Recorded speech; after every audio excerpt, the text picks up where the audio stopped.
এই চাইনিজ ভেজিটেবলটা যে শুধু ফ্রায়েড রাইসের সাথে খেতে হবে এমন কোনো কথা নাই, আপনি ডায়েটের জন্য রাখতে পারেন।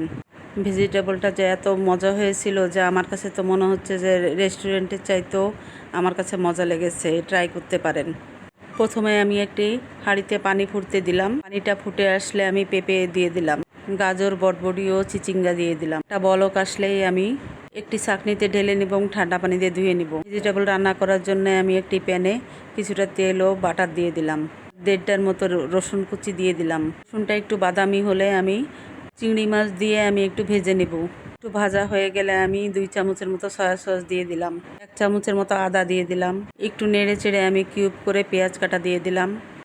দিয়ে দিলাম কয়েকটা কাঁচামরিচ।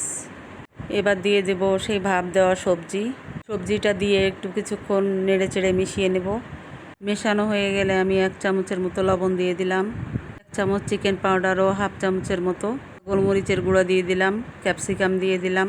এবার সব কিছুকে মিশিয়ে নিয়ে কাপের মতো পানি দিয়ে দিলাম।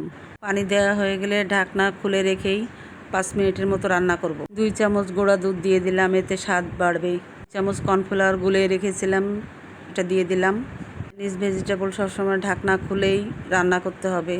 রান্নাটা কেমন হলো জানাবেন। আল্লাহ হাফেজ।